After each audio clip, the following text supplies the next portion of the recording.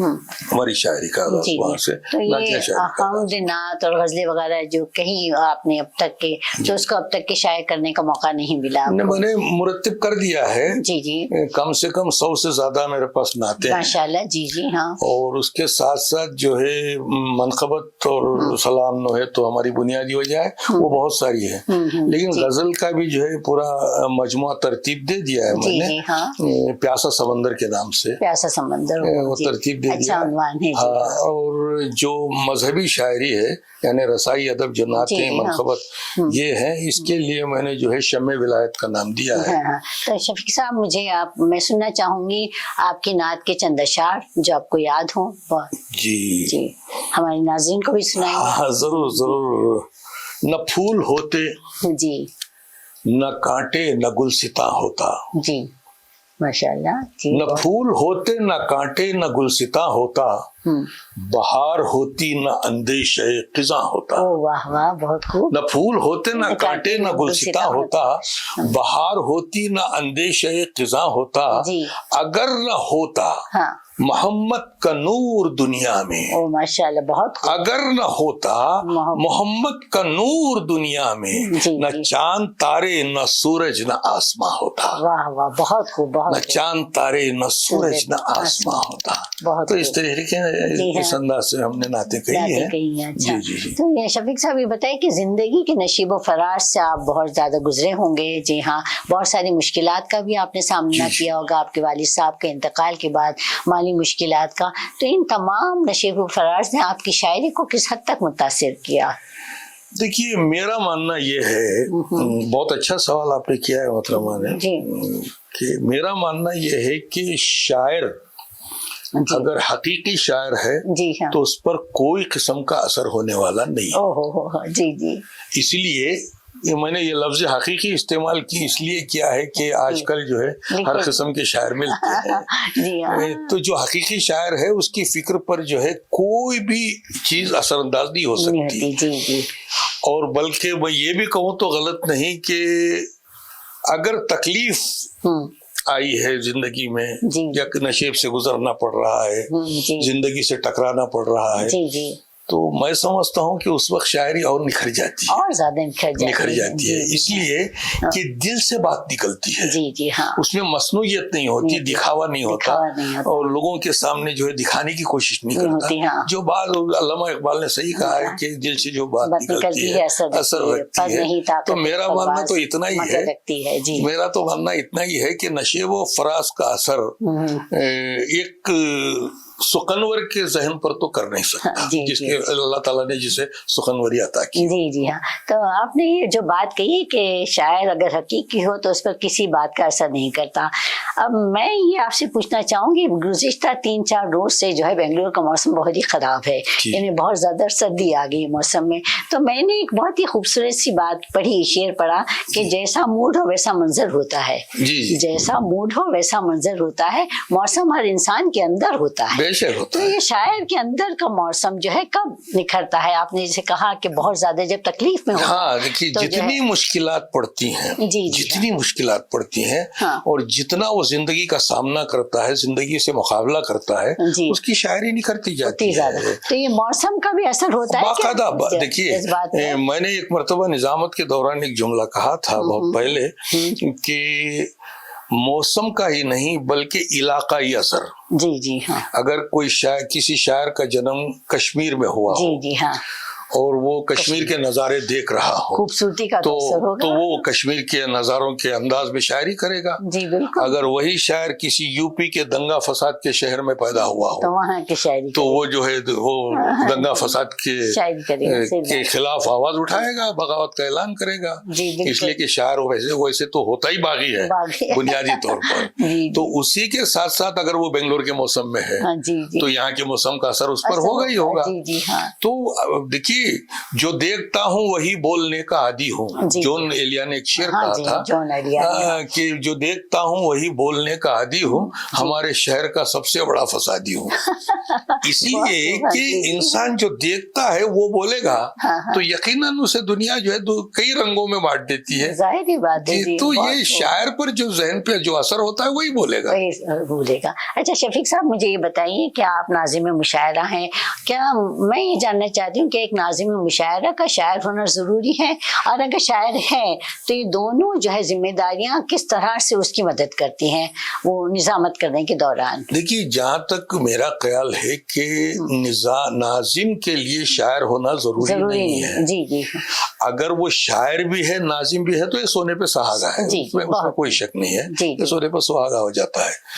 لیکن ناظم کے لیے شاعر ہونا ضروری نہیں ہے. نظامت کے لیے سب سے پہلے زبان پر عبور ہو. نہیں, میں وہی اسی سوال کی طرف آ رہی تھی کہ آپ کے خیال میں ایک ناظم مشاعرہ میں کون سی بنیادی خصوصیات ہونی چاہیے؟ بے شک. دیکھیے, یہ اس میں کیا ہے کہ ناظم کے لیے سب سے پہلے زبان پر عبور ہونا ضروری ہے. جی, جس زبان کا بھی ناظم ہو, میں صرف اردو کی بات نہیں کر رہا ہوں, جس زبان کا بھی ناظم ہو وہ پہلے جس زبان کا وہ ناظم ہے اس زبان پر مکمل طریقے سے وہ عبور رکھتا ہو. جی جی ہاں. اور زبان کے نشیب و فراز کو بھی جانتا ہو. جی جی.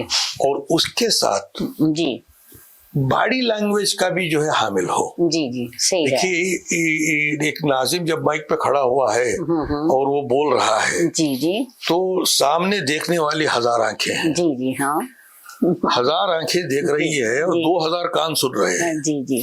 تو یہ 2000 کان جو سن رہے ہیں جی جی وہ ان تک پہنچنے کے لیے زبان کے ساتھ باڈی لینگویج کا ہونا بھی ضروری ہے, فیس لینگویج کا ہونا بھی ضروری ہے. جی جی ہاں بالکل. تو یہ باتیں ہونی چاہیے. اور تیسری بات, نباز ہونا چاہیے کہ وہ سب سے پہلے یہ نگاہ دوڑائے کہ میرے سامنے بیٹھے ہوئے سامعین کس معیار کے ہیں.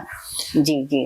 پہلے وہ پہچانے, جب تک یہ نہیں پہچانے گا ورنہ کامیاب ہو جائے گا. جی جی جی. ناظم کی ناکامی اس وقت ہوتی ہے جب سامع اس کے ساتھ جڑتے نہیں ہیں. جی جی. تو سامع کو جوڑنے کے لیے سامع تک پہنچنے والی زبان بھی چاہیے, سامع کو تک پہنچنے کا انداز بھی چاہیے, طرز تکلم بھی چاہیے. یعنی سامعین کو جوڑے رکھنے کے لیے. ہاں, تو مکمل طریقے سے بہت اچھے سے کیا. نہیں, وہ تو خیر وہ میں نے کیا کیا ہے وہ لوگ جانتے ہیں. میں نے تو اپنے آپ کو کبھی یہ سوچا ہی نہیں کہ میں کامیاب ناظم ہوں. لوگوں نے محبتوں سے نوازا اور میں اسی راہ میں بہتا چلا گیا. لیکن یہ ان باتوں پر اور برجستگی ہو. دیکھیے, فطرت میں ناظم کی برجستگی نہیں ہے تو وہ بھی کامیاب ناظم نہیں بن سکتا. اور بے ساختہ جو ہے اس کی زبان سے کوئی لفظ نکل جائے, کوئی شعر نکل جائے, واہ نہ صحیح کم سے کم آہ نکل جائے, تو یہ تمام باتیں ہونی چاہیے. اور اس کے ساتھ ساتھ ناظم میں صبر بہت ضروری ہے. جی ہاں, صبر استقلال اتنا ضرور. صبر و استقلال کے بغیر کوئی بھی ناظم کامیاب نہیں ہوتا. اس لیے کہ کبھی کبھی جو ہے شاعر جو ہے ناظم کو بکلاہٹ کا شکار بنا دیتا ہے, کبھی سامعین بنا دیتے ہیں, کبھی منتظمین بنا دیتے ہیں, کبھی کوئی چائے لا کے بنا دیتا ہے, کوئی بسکٹ بانٹتے ہوئے بنا. ان تمام باتوں کو صبر و استقلال کے ساتھ. یہ بات میں نے آپ تو خیر آپ ایک بہترین ناظمہ ہے اور بہت ہی خوبصورت انداز میں نظامت کرتی ہے. میں بھی معترف ہوں آپ کی نظامت کا. بہت شکریہ. لیکن اس کے لیے جو ہے صبر و استقلال کے بغیر اگر وہ بہک گیا, غصے میں آ گیا, تو پورا معاملہ بگڑ جاتا ہے. تو یہاں پر بہت صبر و استقلال سے نظامت کرنے کی ضرورت ہے. اور اس کا بولنے کا انداز, لہجہ, اسلوب, یہ تمام باتوں پر اس کی نگاہ ہونی چاہیے. تو اچھا شفیق صاحب, مجھے یہ بتائیں کہ آپ نے ہندوستان میں اور پھر بھی ہندوستان کے باہر بھی کئی ملکوں میں جو ہے مشاعروں کی نظامت کی ہے, تو آپ یہ دونوں جگہ جب آپ نے نظامت کی تو آپ کیا ان فرق محسوس کرتے ہیں, خاص طور پہ روایت کا؟ دیکھیے, میں یہاں ایک بات بتا دیتا ہوں کہ مشاعرے اب 3 قسم کے ہو گئے. جی جی ہاں. آپ تعجب کریں گے یہ کیا بات ہوئی. جیسے شاعر بھی 3 قسم کے ہو گئے ہیں. اچھا, کون سی قسم ہے مجھے بتا دیجیے مجھے. ایک شاعر وہ ہوتا ہے جو صرف اپنے تسکین ذوق کے لیے شعر کہتا ہے, اسے دنیا سے کچھ لینا دینا نہیں ہے. اچھا اچھا. ایک شاعر وہ ہوتا ہے جو مشاعروں میں پیدا ہوتا ہے, مشاعروں میں مر جاتا ہے. جی جی. اس کے بعد اسے کوئی پوچھنے والا بھی نہیں ہوتا. جی جی. اور ایک شاعر وہ ہوتا ہوتا ہے جو سامعین کو بھی متاثر کرتا ہے، قارئین کو بھی متاثر کرتا ہے۔ ماشاءاللہ جی، یہ بات مجھے معلوم ہے۔ اگر سامعین اور قارئین دونوں کو جو متاثر کرتا ہے وہی کامیاب شاعر ہے۔ جی جی ماشاءاللہ، وہی کامیاب شاعر ہے۔ اب مشاعروں میں آئے ہنگامہ آرائی کی ختم ہو گئے، اس کے بعد کوئی پوچھنے والا نہیں ہے، تو یہ ایک الگ بحث ہے، الگ بات۔ جی ہاں، اور رہی بات جو صرف تسکین ذوق کے لیے شعر کہہ رہا ہے، اس کا جو ہے ماحول اور معاشرے کو فائدہ کیا ہوا؟ کچھ بھی نہیں ہوا۔ جی ہاں، اب کتنے لوگ جو ہے اس کی کتاب خرید کے پڑھیں گے اور اس سے استفادہ کریں گے، ان الفاظ کو سمجھنے کی کوشش کریں گے، اس فکر تک پہنچیں گے۔ لیکن ہر شاعر میں سمجھتے ہیں کہ واہ واہ کا طالب ضرور ہوتا ہے۔ نہیں کچھ لوگ ہیں بے نیاز شاعر، ایک طبقہ ہے، جی جی، ایک طبقہ ہے جو بے نیازی سے شعر کہتا ہے، وہ چاہتا ہی نہیں کہ دنیا کیا کر رہی ہے، وہ اپنے جنون میں گم ہے۔ لیکن وہی شاعر کامیاب ہے جو قاری، پڑھنے والے قاری اور سننے والے سامع، جی جی ہاں، دونوں کو جو متاثر کرتا ہے وہ شاعر کامیاب ہے۔ جی جی، اچھا اچھا، تو یہ شفیق صاحب مجھے یہ بتائیں کہ اور اسی طریقے سے مشاعرے بھی تین قسم کے میں نے کہا۔ ہاں جی ہاں، وہ بھی بتا دیجیے۔ یہ ایک مشاعرہ وہ ہے جو صرف جو ہے ادبا بیٹھے ہیں، شعرا بیٹھے ہیں، جی جی ہاں، اور وہاں اچھی شاعری سنی جاتی ہے، اچھی شاعری کہی جاتی ہے۔ جی ہاں، اور یہ مشاعرہ وہ ہے جو عوامی ہے، عوام میں ہنگامہ آرائی چل رہی ہے، سامنے جو ہے وہ تالیاں سیٹیاں بج رہی ہے۔ جی جی ہاں، وہ بھی ایک مشاعرہ ہے۔ شعر سمجھ میں آئے نہ آئے، ان کو اس سے لینا دینا نہیں ہے۔ اب جو آیا مائک پہ آواز سے میں نے آ کے کہا کہ سامعین پر ہی داد دینا شروع کر دیں گے، تالیاں بجانا شروع کر، ایسے بھی سامعین ہوتے ہیں۔ تو میں نے اکثر و بیشتر مشاعرے میں کہا ہے کہ اگر کسی مشاعرے میں 100 لوگ ہیں تو آپ یہ سمجھیے کہ اس میں صرف 20 ہی سامعین ہیں۔ جی ہاں، 40 اس میں حاضرین ہوتے ہیں، 40 ناظرین ہوتے ہیں۔ 40 دیکھ رہے ہیں، خالی دیکھ رہے ہیں، کچھ سمجھ میں اور وہ کوئی داد دیتا ہے تو وہ بھی داد دے رہے ہیں، ورنہ خاموش بیٹھے ہیں۔ جی وہ ناظرین میں شمار ہے۔ جی جی، جو حاضرین ہیں ان کو نہ تو ناظرین میں شمار ہونا ہے نہ سامعین میں شمار ہونا ہے۔ جی جی، بس مشاعرہ ہو رہا ہے، تعلقات کی بنیاد پر آ گئے ہیں، یا شاعر کے تعلق پہ بنیاد پر آئے، کیا مشاعرہ کیا ہے دیکھنے آ گئے، ایسے لوگ بھی آ جاتے ہیں۔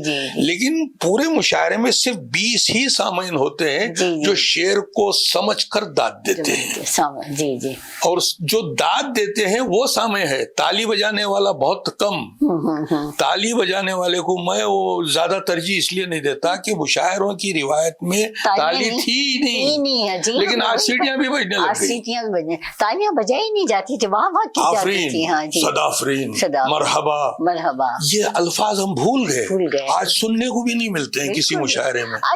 واہ نکل گئی تو بہت بڑی بات ہے، ورنہ تالیاں اور سیٹیاں۔ جی میں نے وہی دیکھا شفیق صاحب، جب بھی میں کوئی مشاعرہ اگر دیکھ رہی ہوں تو مجھے تالیاں کی جو ہے گن سے مجھے کوفت ہوتی ہے کہ یہ تو ہم نے بچپن میں بھی مشاعرے دیکھے۔ کئی جگہ میں نے ڈانٹا ہے، یعنی سیٹی بجانے والے کو میں نے ڈانٹ دیا، چلیے دیکھیے ہوا کیا ہے، اس کی ایک بنیادی وجہ بتا دو کہ تالیاں آئیں کہاں سے۔ ہندوستان کی آزادی کے بعد ہماری تہذیب مشترکہ ہو گئی، اس سے کوئی انکار نہیں کر سکتا کہ ایسی مشترکہ تہذیب ہوئی کہ مشاعرہ وہ کوی سمیلن کے نام سے مشاعرے ہونے لگے۔ تو کوی سمیلن میں جو تالیاں تھیں وہ یہاں درآمد ہو گئی، یہاں پر پہنچ گئی وہ، اور یہاں کی واہ واہ بچی رہی، تو یہ دونوں مل گئے۔ اور یہی مشاعرے جب عوام تک پہنچ گئے، سیاسی انداز میں جو ہے مشاعرے ہونے لگے، تو وہاں سیٹیاں بھی پہنچ گئیں۔ میں ایک جگہ دسہرہ کا مشاعرہ تھا، میں نام نہیں لوں گا شاعر کا اس لیے کہ جو بڑے ہو گئے ہیں، وہ میں نے کہا کہ سیٹی مت بجائیے، تو وہ شاعر صاحب مائک پہ کھڑے ہو کے کہہ رہے ہیں نہیں آپ بجا سکتے ہیں۔ تو اب یہ ہوا کیا کہ سامعین بھی جو ہے، اب آپ جانتی ہیں کہ مشاعرے میں نے ابھی جو بتایا کہ کس قسم کے سامعین ہوتے ہیں، تو ان لوگوں نے سیٹیاں بجانا بھی شروع کر دی۔ اب یہ ایک عام رواج بن گیا ہے، حالانکہ آج جو ہے آفرین صدافرین کا لفظ سننے کو کان ترستے ہیں، مرحبا کو سننے کے لیے کان ترستے ہیں، واہ واہ سبحان اللہ جزاک اللہ سننے کو کان ترستے ہیں۔ آج تالیاں بج رہی ہیں۔ آج کل کی شعراء بھی ایسا ہو گیا کہ مجھے مشاعرے بالکل عجیب معلوم ہو رہے کہ وہ شاعرہ جو آتے ہیں وہ کہتے ہیں ایک شعر سنیے مطلع عرض ہے، کبھی کوئی شاعر کوئی غزل سناتا نہیں. آپ نے یہ بھی دیکھا ہوگا، آپ ٹی وی پر بھی دیکھ سکتے ہیں، یوٹیوب پر بھی دیکھ سکتے ہیں کہ شاعر آتا ہے، پہلے مجھے یہ بتائیے کہ آپ سننے کے لیے تیار ہیں، تالیاں بجا کر. ابھی کچھ پڑھا ہی نہیں ہے. ہاں تالیاں بجا، ابھی اس نے کچھ پڑھا نہیں، شعر بھی نہیں سنا ہے، کچھ نہیں کیا، اور سب سے پہلے تالیاں بجوا رہا ہے. تو یہ ماحول بھی ہمارے مشاعروں میں آ گیا ہے. یہ وہی تو مشترکہ تہذیب کی دین ہے، اس سے انکار نہیں کیا جا سکتا. اور اکثر شاعر جو ہے اپنا کلام سنانے کے بجائے تقریر کرنا شروع کر دیتے ہیں. یہ بھی میں نے اسے مرحوم محترم مظفر حنفی صاحب کا ایک جملہ ہے جو مجھے یاد ہے. انہوں نے بڑا پیارا جملہ کہا تھا کہ جو شاعر شعر کا مفہوم سمجھا کر شعر سناتا ہے وہ شعر کی روح نکال دیتا ہے. پہلے سے آپ نے مفہوم، آپ نے جب مفہوم بتانا شروع کر دیا، دیکھیے سامعین، جب شعر کوئی پڑھتا ہے کوئی بھی شاعر، تو سامعین میں سامع جو ہوتے ہیں اپنے اپنے طور پہ اس شعر کو جو سمجھنے کی کوشش کرتے ہیں. جی بالکل، جی ہاں. کوئی دوسرے انداز میں معنی لے رہا ہے، کوئی تیسرے انداز میں. آج تک غالب اس لیے زندہ ہے کہ لوگ غالب تک نہیں پہنچ پائے، غالب کو نہیں سمجھ سکے، نہیں وہاں تک پہنچ ہی نہیں پائے کہ غالب نے جو کہا وہ کس لیے کہا، کس بنیاد پہ کہا، کیوں کہا، اس کی وجوہات کیا ہے، شعر کا بنیادی پس منظر کیا ہے، یہاں تک لوگ نہیں پہنچ پاتے. تو یہ تجسس جو ہے شعر کو سمجھانے میں ختم ہو جاتا ہے، روح نکل جاتی ہے. اور یہی ہو رہا ہے، وہ دیکھ کے ہم بھی خاموش ہیں اور مسکرا کر ہم بھی یہ نظارہ دیکھ رہے ہیں، اور کریں گے کیا. وہی آج کے ماحول میں آپ کے خیال میں مشاعروں کی روایت کو زندہ رکھا جا سکتا ہے؟ مشاعروں کے ماحول کو زندہ رکھنا چاہیے. اچھا. اس لیے کہ دیکھیے کسی مفکر کا قول ہے کہ ادب اخلاق کا زیور ہے. جی بالکل. اور اچھی شاعری روحانی انقلاب برپا کرتی ہے. جی بالکل. اندر جو ہے انسان کی جو روحانی طور پر اس میں ایک فکر پیدا کرتی ہے، ایک انقلاب بیداری پیدا کرتی ہے. ہونا چاہیے، لیکن اس میں جو باتیں یعنی غلط چیزیں رائج ہو گئی ہیں اسے ختم کرنے کی کوشش کرنی چاہیے. نہیں، میں سمجھتی ہوں شفیق صاحب سوشل میڈیا نے بھی ہمارے مشاعروں کی روایت کو بہت زیادہ بگاڑ دیا ہے. تو آپ کیا سمجھتے ہیں کہ سوشل میڈیا کے رہتے ہوئے مشاعروں کی روایت کو زندہ رکھا جا سکتا ہے؟ دیکھیے سوشل میڈیا میں نے نقصان بھی پہنچایا ہے، فائدہ بھی پہنچایا ہے. اس سے کوئی انکار کر نہیں سکتے. میں اس لیے یہ فائدے کی بات کر رہا ہوں کہ جس زمانے میں کووڈ-19 ہوا، ہنگامہ چلا، تو اس زمانے میں آن لائن مشاعروں کا آغاز ہوا. آن لائن مشاعروں نے کئی دبے ہوئے شاعروں کو باہر نکال کے لوگوں میں متعارف کرایا کہ یہ بھی بہت اچھے شاعر ہیں. یہ آن لائن مشاعروں کے ذریعے سے کئی ایسے شاعر آئے. میں یہاں ایک جملہ استعمال کروں گا، مجھے کسی سے خوف نہیں ہے، جو مشاعرہ مافیا تھا، مشاعرہ مافیا تھا کہ یہ شاعر ہوں گے تو ہی مشاعرہ ہوگا. یہ ڈامنیشن ختم ہو گیا یہ سوشل میڈیا کے بعد.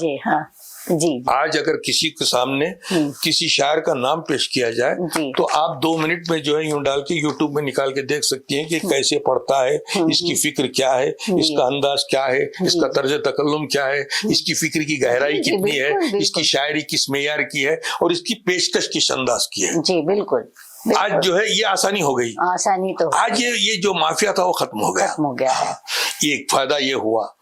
جو نقصان ہوا ہے وہ یہ کہ میرے طرف سے کچھ بھی کہہ لیا، غالب کے نام منسوب کر دیا، میرے طرف سے کچھ کہہ لیا، اقبال کے نام سے منسوب ٹائپ کرے اور ڈال دیے. وہ تو بہت غلط ہو رہا ہے. اور اتنا آج صبح میں دیکھ رہا تھا، آج صبح جیسے ہی آنکھ کھلی میں نے دیکھا کہ کوئی میسج نہ آیا، اور جیسے میں نے فیس بک کھولا تو اس میں علامہ اقبال کا ایک شعر، غالب کا ایک شعر، دونوں اقبال کے، نہ وہ اقبال کا ہے نہ غالب کا ہے. بالکل. بہت کوفت ہوتی ہے سر.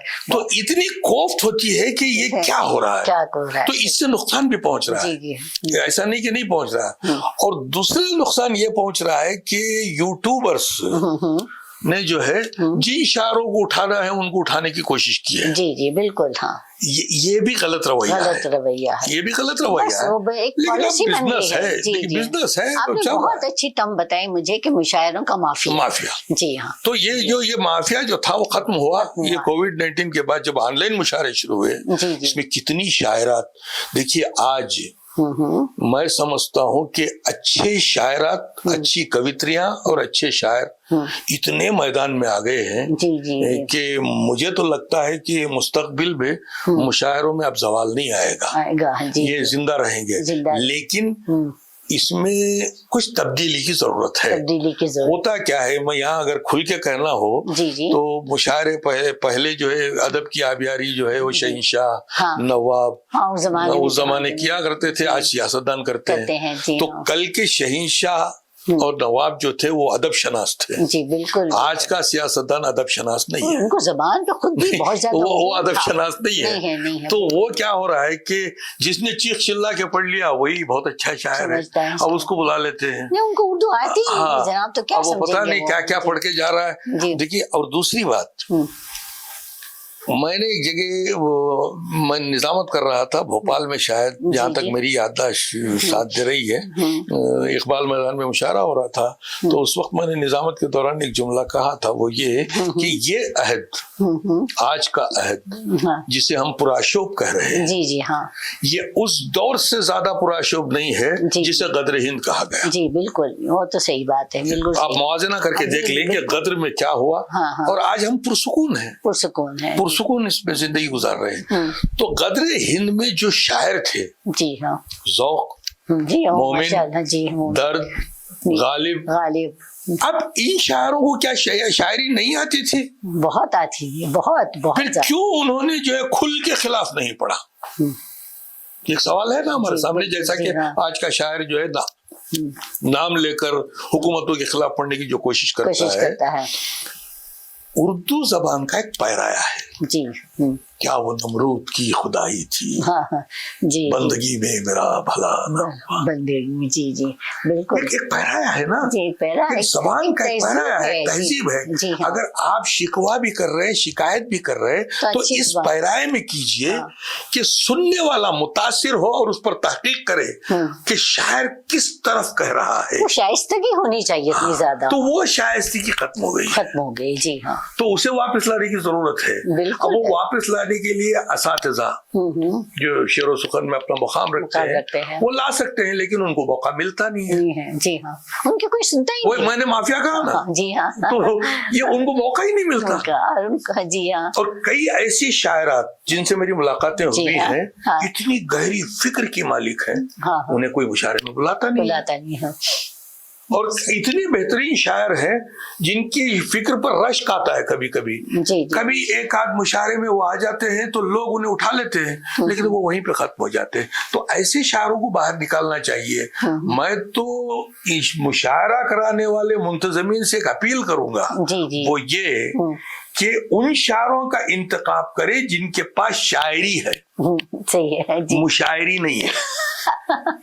یہ بہت اچھا کہا, شاعری ہے, مشاعری نہیں ہے. اس لیے کہ اچھا, یہ مشاعری بھی کوئی لفظ نہیں, یہ میں نے مذاقاً کہا ہے, اس لیے کہ مشاعرے میں ہو کیا رہا ہے کہ مشاعرے کو اٹھانے کے لیے ہنگامہ آ رہا ہے کہ شعر میں بھی سناتا ہوں. ایسا نہیں کہ نہیں, بہت میں خود جو ہے اس بیماری کا شکار اس لیے ہو جاتا ہوں کہ بھائی ان لوگوں نے مجھے بلایا ہے تو میرا فرض یہ بنتا ہے کہ میں بھی یہاں پر جو ہے اس نہج کو سنبھالوں. میں نے بہت سارے بس اسی کوشچن پر آ رہی تھی شفیق عابدی صاحب کہ آپ مجھے بتائیے کہ ایک ناظم مشاعرہ جب کی حیثیت سے سب سے زیادہ مشکل ترین کام کیا ہے اور سب سے زیادہ مسرت آمیز کام کیا ہے؟ دیکھیے, میں نے پہلے بھی کہا تھا کہ ناظم مشاعرہ جو ہوتا ہے بڑا صابر ہوتا ہے. اگر صبر کے لیے کوئی ادارہ ایوارڈ کریٹ کرتا ہے تو ناظم مشاعرہ کو دے دینا چاہیے. اس لیے کہ وہاں سب سے بڑی جو مار ہوتی ہے ناظم مشاعرہ کے لیے, سب سے بڑا مسئلہ جو آتا ہے, ایک متا شاعر کو شاعر اعظم بنا کے پیش کرنا پڑتا ہے. جی ہاں, صحیح بات ہے. ہاں, اور مجبوری یہ ہوتی ہے کہ آیا ہوا شاعر یہ سوچ کے چلا جاتا ہے کہ ارے شفیق صاحب نے میرا تعارف اس انداز میں کہا, وہ اسی لیول پر جو ہے اپنے آپ کو سوچنے لگتا ہے. ہاں, یہ ایک المیہ ہے. جی ہاں.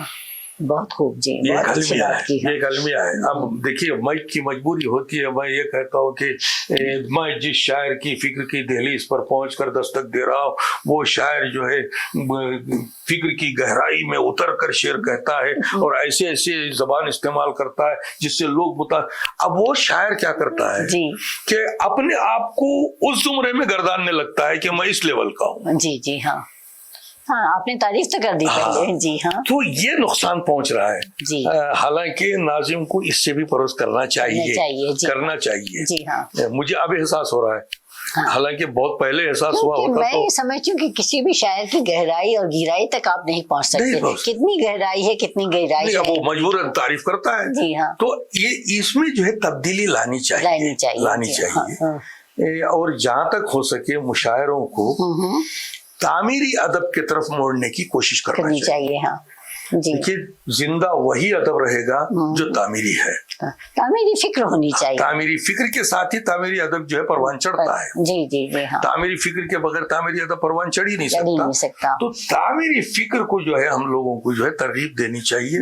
جب تک ہم وہ نہیں کریں گے، ٹھیک ہے تفریح کا مشاعرہ کا اگر تفریح کا بنانا ہے تو وہ الگ بات ہے، تو وہی مسلط کی بات ہوگی، تو مسلط ہو جائے گی. لیکن اسی لیے میں نے کہا تھا کہ مشاعرے 3 قسم میں بڑھ گئے ہیں. اور یقیناً اس دور میں جی ہاں مشاعروں کے ذریعے زبان کا فروغ ممکن نہیں ہے. یہ جو لوگ کہتے ہیں غلط کہتے ہیں، بہت غلط کہتے ہیں. مشاعروں کے ذریعے زبان کا فروغ ممکن ہے، جی ہاں، بشرطیہ کہ اس انداز کے مشاعرے منعقد کیے جائیں. جی ہاں، عاشقی، صبر طلب اور تمنا بیتاب. جی ہاں، اب اس لیول کی اگر شاعری کی جائے جی ہاں تو جو ہے تعمیر ادب تعمیر ہو سکتا ہے. جی بالکل ہو سکتا ہے. اور بنا شاعری کے میں سمجھتی ہوں کوئی بھی پروگرام کامیاب ہوتا ہی نہیں ہے. اسی لیے میں اکثر و بیشتر کہتا ہوں کہ صوفیاء اکرام نے جو اہل تصوف نے جو شاعری کی ہے اس کا مطالعہ کرنا چاہیے. جی جی ہاں، اس میں جو گہرائی و گہرائی ہوتی ہے. جی جی ہاں، دیکھیے دنیا عشق کا مطلب کہاں سے کہاں لے گئی. اقبال نے جس عشق کی بات کی تھی، غالب نے جس عشق کی بات کی تھی، اس عشق کو آج لے جا کر کہاں چوراہے پہ کھڑا کر دیا آج کے شاعر. بالکل افسوس کی بات ہے، کتنی بڑی افسوس کی بات ہے. بے قطر کود پڑا آتش نمرود میں عشق. ہاں، تو اس عشق کو لے جا کر ہم چوراہے پہ کھڑا کر رہے ہیں. تو اسے جو ہے اس میں تبدیلی آنی چاہیے. اس میں تبدیلی لا سکتے ہیں. ایسا نہیں کہ دنیا میں کوئی کام ایسا نہیں ہے جو ناممکن ہو. کوشش کی جائے تو بہت کچھ کیا جا سکتا ہے. تو شفیق احمد صاحب مجھے آپ یہ بتائیے کہ آج کے نوجوان نسل کے شعراء اور ناظم مشاعرہ کو آپ کیا مشورہ دینا چاہیں گے؟ ابھی آپ نے بہت اچھی باتیں بتائیں. تو نوجوان نسل کے جو شاعر ہیں اور جو ناظم مشاعرہ ہیں جو کر رہے ہیں آج کچھ کام کرنے کی کوشش کر رہے ہیں، تو آپ کی طرف سے ان کا کیا مشورہ ہوگا؟ کیونکہ آپ تو بین الاقوامی شہرت یافتہ ناظم مشاعرہ ہیں. دیکھیے بین الاقوامی یہاں پر بات جو رک گئی تھی وہ میں کہہ دوں کہ بین الاقوامی یہاں میں جب باہر گیا، سعودی گیا، دبئی میں مشاعرے پڑے، وہاں بھی جو ہے سننے والے وہی ہیں جو ہندوستانی پاکستانی ہیں. اچھا ہاں جی، یہاں کا ہی ماحول وہاں بھی ہے. حقیقت یہی ہے. حقیقت یہی ہے، کوئی تبدیلی نہیں ہے. صرف اس لیے ہم سوچ لیتے ہیں کہ جو ہے میں دبئی گیا ہوں، دبئی میں مشاعرہ پڑھ کے آیا. دبئی میں بھی جو لوگ ملے مجھے وہ حیدرآباد کے، لکھنؤ کے، بہار کے لوگ، دلی کے لوگ ہی ملاقات کرنے آئے تھے. وہاں کوئی جو آسمان سے اتر کے دوسرا نہیں آیا. عرب نژاد میرے خیال سے 3 یا 4 لوگ تھے جو عرب نژاد تھے پورے مشاعرے میں، میں دیکھ رہا تھا. لیکن بقیہ سب جو ہے اپنے ہی لوگ تھے. تو ماحول میں کوئی تبدیلی نہیں ہے. بین الاقوامی خیر وہ اپنی جگہ یہ کہا جاتا ہے، یہ اپنی جگہ عزت کی بات ہے. جو لوگ کہتے ہیں ان کا شکریہ، جو نہیں کہتے ان کا بھی شکریہ. اس لیے کہ جو ہے تو اب رہی بات پیغام کی، کیا مشورہ میں صرف یہ دوں گا نئی نسل کے شعراء کو کہ وہ اساتذہ کے کلام کا کثرت سے مطالعہ کریں. جی بہت خوب. جب تک آپ کا مطالعہ گہرا نہیں ہے، وسیع نہیں ہے. دیکھیے ہمارے استاد کہا کرتے تھے کہ 10 رنگوں کو ملا کر ایک رنگ بنتا ہے. جی جی. 4 رنگوں کو ملایا جائے تو ایک رنگ بنتا ہے. تو آپ 10 شاعروں کا مطالعہ کریں گے تو آپ کی ایک نئی فکر جو ہے سامنے آئے گی دنیا کے سامنے. اقبال کو پڑھا ہے جس میں اسلامیات ہیں, غالب کو پڑھا ہے جس میں جو تصوف ہے, اور جگر کو پڑھا ہے جس میں تغزل ہے, اور جوش کو پڑھا ہے جس میں انقلاب ہے. اگر میں ان چاروں کو ملاؤں گا تو میری ایک نئی فکر جنم لیتی ہے. بہت خوب. ایک نئی فکر جنم لیتی ہے جس میں انقلاب بھی ہوتا ہے, تصوف بھی ہوتا ہے, یعنی اسلامیات بھی ہیں, تمام باتیں جو ہے یکجا ہو جاتی ہے. تو میری گزارش یہی ہے, میرا مشورہ یہی ہے نئی نسل کو کہ وہ کثرت سے مطالعہ کریں. بغیر مطالعے کے کوئی چیز حاصل ہونے والی نہیں ہے. اور دوسری بات ان سے مشورہ یہ دوں گا, جو شعر کہہ دیا ہے اسے اچھا سمجھ کر پیش کرنے کی کوشش نہ کریں, لیکن اساتذہ کو جو ہے ایک مرتبہ دکھا لیا کریں جس پر آپ کا اعتماد ہو, تاکہ جو ہے اس میں کوئی اتائے خفیہ اتائے جلی ہو یا کوئی ایسی غلطی شتر غربا ہو گیا ہو. ان تمام چیزوں یا لسانی غلطیاں ہو جاتی ہیں, کاکی کی ہو جاتی ہیں, اور تذکیر و تانیث کی غلطیاں ہو جاتی ہیں. تو ان باتوں کو جو ہے دور کرنے کے لیے کسی استاد کا سہارا لیں. اور ناظم مشاعرہ کے لیے تو میں صرف اتنا ہی کہوں گا کہ ناظم بننا ہے تو سب سے پہلے زبان اور جنرل نالج حاصل کریں. دنیا کو نگاہ میں رکھیں, روز صبح اخبار پڑھیں, نیوز سنیں, دنیا کہاں سے کہاں پہنچ رہی اس طرف جائیں, اور اس کے بعد جو ہے اپنا مطالعہ کریں, زبان پہ کریں. اب اللہ تعالیٰ دیکھیے, ناظم کو آواز اللہ تعالیٰ کی عطا ہے. اچھی ہونی چاہیے. وہ جو ہے وہ خرید کر تو لا نہیں سکتا, نہ محنت سے حاصل کر سکتا ہے. اور یادداشت یہ بھی اللہ تعالیٰ کی عطا ہے, یہ ہر کسی کو ملتی نہیں ہے. جس کو مل گئی وہ قدر والا ہے. تو ان 2 چیزوں سے ہٹ کر زبان, اسلوب, طرز تکلم, یہ چیزوں حاصل کرنے کی ہے. اور برجستہ کہنا چاہیے. برجستگی بھی جو ہے جہاں تک میرا خیال ہے وہ بھی خدا داد صلاحیت شامل ہے, لیکن انسان کوشش کرے تو حتی المقدور حاصل بھی کر سکتا ہے. اور آج کے مشاعروں میں کہیں نہ کہیں جو ہے لطیفے بھی سنا لیے جاتے ہیں لوگوں کی بیداری کے لیے. شفیق صاحب یہ بتائیے کہ اگر آپ شاعر نہ ہوتے تو آپ اپنے آپ کو کس شعبے میں دیکھنا پسند کرتے تھے؟ جی دیکھیے, نہ ہوتے تو آسمان اوپر نہ ہوتا تو کہاں ہوتا, زمین نیچے نہ ہوتی تو کہاں ہوتی. یہ تو کا جو ہے مسئلہ بڑا عجیب ہے. تو کے مسئلے میں میں پھنسنا جو ہے وہ یقین نہیں رکھتا, اس لیے آپ نے سوچا بھی نہیں تھا. نہیں, میں نے کبھی اس بات پر غور ہی نہیں کیا کہ ایسا نہیں ہوتا تو میں کیا ہوتا. دیکھیے, ایک حضرت علی کا ایک قول ہے, مجھے یاد آ رہا ہے آپ کے سوال پر. حضرت علی ایک جگہ فرماتے ہیں کہ اوپر والے نے آپ کو جس طریقے سے رکھا ہے اس پر خوش رہو. بالکل, اسی میں تمہاری کامیابی ہے. تو یہاں تو کا کوئی سوال نہیں. ماشاءاللہ, ٹھیک ہے. اس نے چاہا کہ آپ جوہری بن جاؤ, جوہری بن گئے. اس نے چاہا ڈرائیور بن جاؤ, ڈرائیور بن گئے. اس نے چاہا ناظم بن جاؤ, ناظم بن گئے. تو میں اس پر یقین رکھتا ہوں. ماشاءاللہ جی, بہت خوب. میں تو صرف اس پر یقین رکھتا ہوں, اس لیے کہ میں ایتھسٹ نہیں ہوں. جی بالکل ٹھیک کہا آپ نے. اچھا یہ بتائیے کہ ایک بہت ہی پرسنل سا سوال ہے کہ تنہائی کے لمحات میں جس طرح کے شاعر ہوتے ہیں, جیسا میں نے سنا ہے اور دیکھا ہے, تو آپ بھی ایک شاعر ہیں اور ناظم بھی شاعر ہیں, تو تنہائی کے لمحات میں آپ کو کس چیز سے زیادہ سکون ملتا ہے؟ دیکھیے, تنہائی میں مجھے جو ہے مطالعے سے سکون ملتا ہے. ماشاءاللہ. جب بھی میں تنہا ہوتا ہوں تو میری دوست کتاب ہوتی ہے. ماشاءاللہ. اور آج بھی 100 فون آنے کے باوجود میں کم سے کم 25 صفحات پڑھے بغیر سو نہیں سکتا. ماشاءاللہ جی. تو میرے عادی ہو گیا ہوں, بچپن سے ہی وہ مطالعے کا عادی ہو چکا ہوں. تو وہ جو ہے تنہائی کی پہلی دوست جو ہے وہ کتاب ہے. جی. اگر کتاب میں اکتاہٹ محسوس ہو تو تصورات ہیں. جی ہاں. تصورات سے بہتر دوست کوئی نہیں ہو سکتا. لکھتے ہیں اسی وقت کہتے ہیں. ہاں, آرام سے جو ہے جو آ گیا ذہن میں تو میں اس پہ, اگر نثر میں آ رہا ہے تو نثر میں لکھ لیتا ہوں, اگر نظم میں آ رہا ہے تو نظم میں لکھ لیتا ہوں. ذہن میں آ جاتا ہے. وہ اب چونکہ میں غالب نہیں ہوں, شفیق خارجی ہوں. غالب تھے, اس لیے غالب جو ہے سب پر غالب ہے کہ وہ غالب تھے. دیکھیے, میرا یقین ہے کہ جب انسان نے جس چیز کو محسوس کیا ہے جی صرف محسوس کیا ہے تو اوپر والے نے اسے پیدا کیا. میں نے صرف محسوس کیا, ابھی مانگا ہی نہیں. مانگنے سے پہلے ہی اس نے اسے نازل کر دیا ہے. یہ اتنا تو یقین ہے, ورنہ دنیا کا دار و مدار اتنی آسانی سے چلتا نہیں ہے جیسے دنیا چل رہی ہے. تو وہ اگر آج اٹامک دور ہے تو یہ بھی قدرت ہی کی دین ہے, ورنہ انسان کیا چیز ہے, انسان کی حیثیت ہی کیا ہے کہ وہ کچھ کر سکے. یہ میرے جو ہاتھ ہیں جو ہل رہے ہیں یہ بھی اللہ تعالیٰ کی حکم سے ہل رہے ہیں. تو مجھے مکمل یقین ہے کہ اللہ تعالیٰ نے جب ضرورت محسوس ہوئی اس چیز کو پیدا کیا ہے, اور ہم نے اسے جو اس کا استعمال جس انداز سے کیا. اب دیکھیے شاعرانہ انداز سے استعمال کر لیا, سائنسدان نے سائنس کے انداز میں استعمال کر, جس کی جو فکر تھی اس نے اس انداز سے جو ہے اس چیز کو اپنا لیا ہے. اور یہ تصورات کی دنیا میں جب میں کھوتا ہوں تنہائی میں تو تحریر کر لیتا ہوں.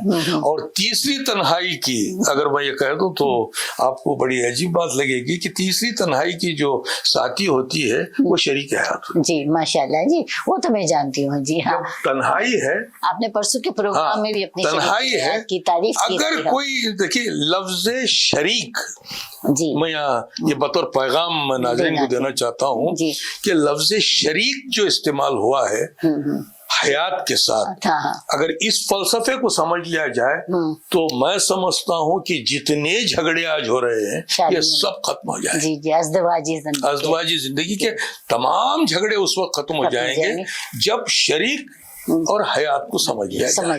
ماشاءاللہ, بہت. تو اس سے بہتر ساتھی کوئی نہیں. ہاں جی اس سے بہتر, جی اس سے بہتر کوئی ساتھی ہو نہیں سکتا. ہاں جی.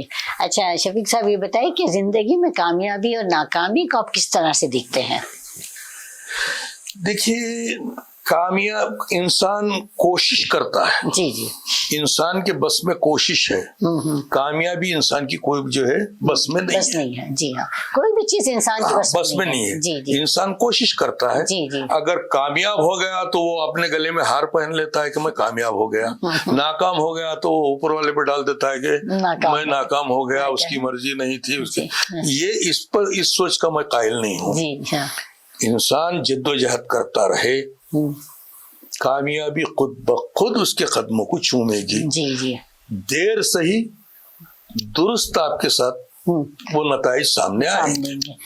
بس کوشش کرنی چاہیے انسان کو, بغیر جد و جہد کے. میں یہ سوچ کے سو گیا ہوں کہ جو ہے اللہ تعالیٰ مجھے دینا, واللہ خیر الرازقین, اللہ نے کہا ہے کہ میں رزق دینے والا ہوں. اسی امید پر اگر سو جائیں گے تو کوئی جو ہے اوپر سے ڈالتا نہیں ہے. تو انسان کو محنت کرنی چاہیے, کوشش کرنی چاہیے, چاہے وہ کسی بھی فیلڈ میں ہو. اسے جو ہے کامیابی ضرور ملے گی, آج نہیں تو کل ملے گی. لیکن نااہل اور کاہل انسان کو نہ کل کامیابی ملی تھی, نہ کل ملنے والی ہے, نہ آج ملنے والی ہے. شفیق صاحب آخری سوال میں آپ سے پوچھنا چاہوں گی, کیا آپ اپنے مداحوں کو جو کئی برسوں سے آپ کے ساتھ جڑے ہوئے ہیں کیا کہنا چاہیں گے, کیا پیغام دینا چاہیں گے؟ میں تو اپنے مقدر پہ ناز کرتا ہوں کہ اوپر والے نے مجھے جو ہے ایسا مقدر عطا کیا کہ آج میرے ہزاروں چاہنے والے ہیں ماشاءاللہ. جی اور جہاں تک میرا احساس یہ کہتا ہے کہ میرا کوئی دشمن نہیں ہے. جی ہاں, اگر میں کسی کا دشمن ہوتا تو شاید میرے کوئی دشمن ہوتا. صحیح بات ہے. میں اپنے آئینے میں اپنے آپ کو دیکھتا ہوں. لیکن ایسا بھی ہوتا ہے شفیق صاحب کہ آپ کسی کے دشمن نہ ہو لیکن اس کے باوجود بھی آپ کے ہزاروں حاسد ہوتے ہیں. نہیں ہاں دیکھیے حاسد وہ ہے, میں کیوں بنوں. اگر کوئی حاسد مجھ سے حسد کر رہا ہے تو نقصان اس کا ہے, اس میں میرا کوئی نقصان نہیں ہے. اور جتنے حاسد بڑھتے ہیں اتنی کامیابی ملتی ہے. یہ بھی بات صحیح ہے. جتنے دشمن بڑھتے ہیں اتنی کامیابی ملتی ہے. تو یہاں پر ہمیں یہ نہیں سوچنا چاہیے کہ میں جانتا ہوں کہ یہ کیا ہے, اس کے باوجود میں اسے مسکرا کے ملتا ہوں, اس لیے کہ آج نہیں تو کل وہ میرا ہو جائے گا. اسی لیے یہاں پر پھر مجھے ایک قول یاد آتا ہے حضرت علی کا, اس لیے بار بار دیکھیے مطالعہ ہی بہت کچھ دیتا ہے. کسی کو اتنا دوست مت بناؤ.